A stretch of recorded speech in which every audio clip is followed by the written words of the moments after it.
BRS party की MLC के कविता ने कांग्रेस पर जोरदार हमला बोला। एएनआई से बात करते हुए के कविता ने तेलंगाना सरकार के काम की सराहना की और कांग्रेस पर निशाना साधा। इस दौरान उन्होंने कांग्रेस पर हमला बोलते हुए कहा कि कांग्रेस ने तेलंगाना और इस देश को विफल कर दिया है। उन्होंने कहा कि कांग्रेस को तेलंगाना और इस देश के लोगों की सेवा करने के लिए बार बार अवसर मिले हैं, लेकिन कांग्रेस ने इसे बार बार विफल किया है। And we are here for the Telangana model discussion. So if you could just put it in few sentences about the Telangana model. Telangana is the youngest state of the country, but we have shown a way to the nation that when sincerely any proposal or any policy that is conceived to benefit the people is implemented and made sure that the last mile gets a benefit out of it, we can get good results. In Telangana, the state which was under distress when it was formed in 2014, today has been completely turned around and grown leaps and bounds, for which our per capita is the largest indicator. It was only 1,12,000 when we started as a state. Today it is 3,17,000. So that shows how much as a state we've grown, and the growth is equitable in the sense the growth has reached every segment of the population. That again is a true success of any leader or politician. देश के प्रथम गृह मंत्री सरदार वल्लभ भाई पटेल की 148वीं जयंती के अवसर पर राष्ट्रपति द्रौपदी मुर्मू ने आज उन्हें श्रद्धांजलि दी। दिल्ली स्थित पटेल चौक में राष्ट्रपति द्रौपदी मुर्मू ने सरदार वल्लभ भाई पटेल को नमन किया। सरदार वल्लभ भाई पटेल ने आज़ादी के बाद 562 छोटी बड़ी रियासतों का भारत में विलय कराया था। पटेल भारतीय एकता के निर्माण के लिए जाने जाते थे।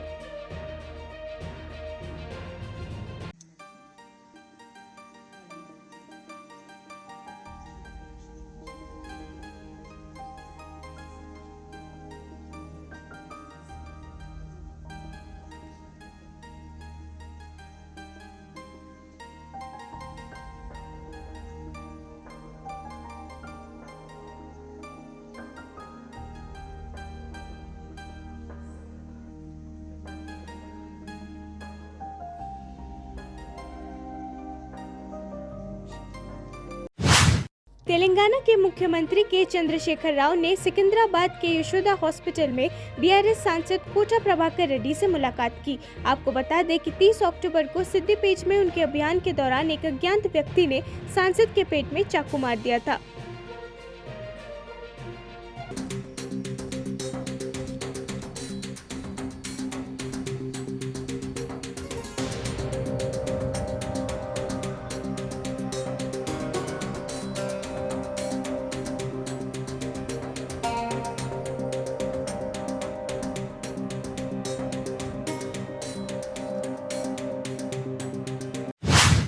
राष्ट्रीय राजधानी दिल्ली के पटेल चौक पर आयोजित विशेष समारोह में केंद्रीय गृह मंत्री अमित शाह ने भारत के पहले गृह मंत्री की जयंती पर उनकी प्रतिमा पर पुष्पांजलि अर्पित की। गृह मंत्री अमित शाह ने एक्स पर लिखा कि भारत की एकता और समृद्धि सरदार वल्लभ भाई पटेल के जीवन का एकमात्र उद्देश्य था। उन्होंने अपनी दृढ़ इच्छा शक्ति, राजनीतिक ज्ञान और कड़ी मेहनत से 550 से अधिक रियासतों में विभाजित भारत को एकजुट राष्ट्र बनाने के लिए काम किया था। देश के पहले गृह मंत्री के रूप में सरदार साहब का राष्ट्र के प्रति समर्पित जीवन और राष्ट्र निर्माण कार्य हमें सदैव प्रेरित करते रहेंगे। लौह पुरुष सरदार पटेल को उनकी जयंती पर श्रद्धांजलि और राष्ट्रीय एकता दिवस पर सभी देशवासियों को शुभकामनाएं। मित्रों, आज हमारे देश के प्रथम गृह मंत्री और लौह पुरुष सरदार वल्लभ भाई पटेल का 148वां जन्मदिन है। पूरा देश 2014 से इस दिन को एकता दिन के रूप में मनाता है। हम सब जानते हैं, आजादी के बाद अंग्रेज इस देश को खंड खंड होने के लिए छोड़कर गए थे। उस वक्त 550 से ज्यादा रियासतों को कांग्रेस ने पूर्व प्रधानमंत्री इंदिरा गांधी की 39वें पुण्यतिथि पर भावभीनी श्रद्धांजलि अर्पित की। इस अवसर पर कांग्रेस पार्टी प्रमुख मल्लिकार्जुन खड़गे ने एक मजबूत और प्रगतिशील भारत के निर्माण में महत्वपूर्ण भूमिका निभाने के लिए इंदिरा गांधी की सराहना की। भारत की पहली और एकमात्र महिला प्रधानमंत्री इंदिरा गांधी की आज ही के दिन 1984 में उनके अंगरक्षकों द्वारा हत्या कर दी गई थी। खड़गे और पूर्व पार्टी प्रमुख सोनिया गांधी और राहुल गांधी ने यहां पूर्व प्रधानमंत्री को उनके स्मारक शक्ति स्थल पर पुष्पांजलि अर्पित की। एक्स पर एक पोस्ट में खड़गे ने देश के प्रति उनके समर्पण को उजागर करने के लिए इंदिरा गांधी का एक उदाहरण पोस्ट किया।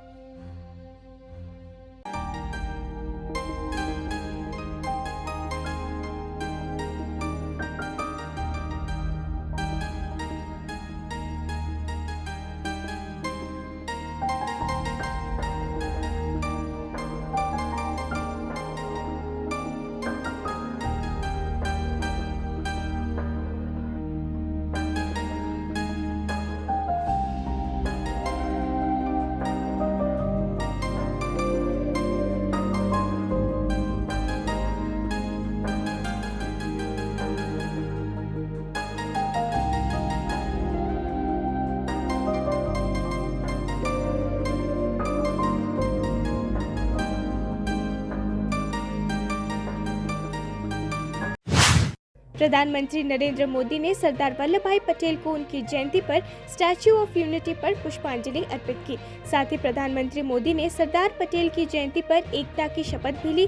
सरदार पटेल देश के पहले गृह मंत्री थे और उन्होंने आजादी के बाद भारत के एकीकरण में महत्वपूर्ण भूमिका निभाई, इसलिए उनकी जयंती को राष्ट्रीय एकता दिवस के रूप में भी मनाया जाता है। प्रधानमंत्री मोदी ने लौह पुरुष सरदार वल्लभ भाई पटेल की 148वीं जयंती पर कहा कि राष्ट्रीय एकता के लिए उनकी प्रतिबद्धता आज भी सभी का मार्गदर्शन करती है।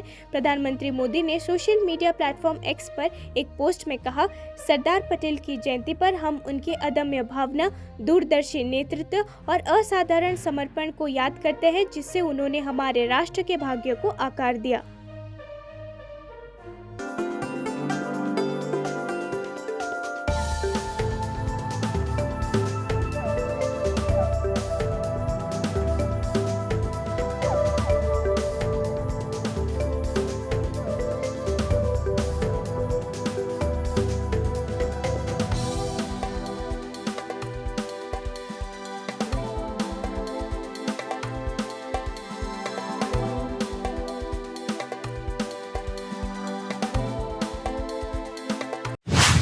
सरदार वल्लभ भाई पटेल की जयंती पर लखनऊ में रन फॉर यूनिटी का आयोजन किया गया था।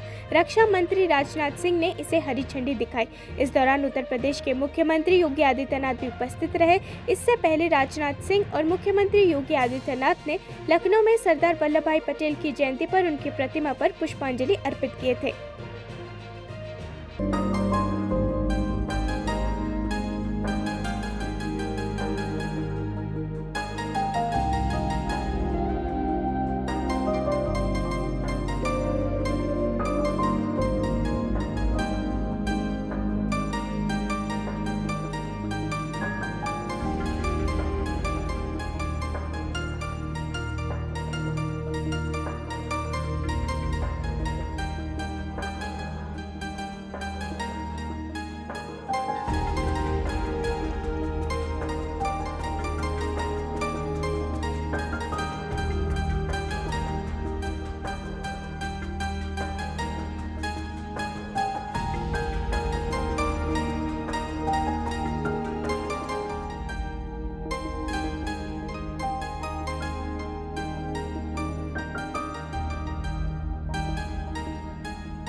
पंजाब के मोहाली से आम आदमी पार्टी के विधायक कुलवंत सिंह के सेक्टर 71 स्थित घर पर ईडी ने छापेमारी की है। विधायक के घर कथित शराब घोटाले मामले में ईडी की तरफ से छापेमारी की गई। अमृतसर, लुधियाना और मोहाली में शराब के कारोबारियों के घर पर भी ईडी कार्रवाई कर रही है। आम आदमी पार्टी के मोहाली से विधायक कुलवंत सिंह के घर पर ईडी की रेड को लेकर शिरोमणि अकाली दल के नेता विक्रम सिंह मजीठिया ने ट्वीट किया है। उन्होंने लिखा, दिल्ली और पंजाब के शराब घोटाले में आम आदमी पार्टी के विधायक कुलवंत सिंह पर ईडी ने छापेमारी की है। दिल्ली के सीएम और आम आदमी पार्टी के संयोजक अरविंद केजरीवाल को समन करने के बाद अब ईडी ने इस शराब घोटाले के पंजाब लिंक पर काम करना शुरू कर दिया है।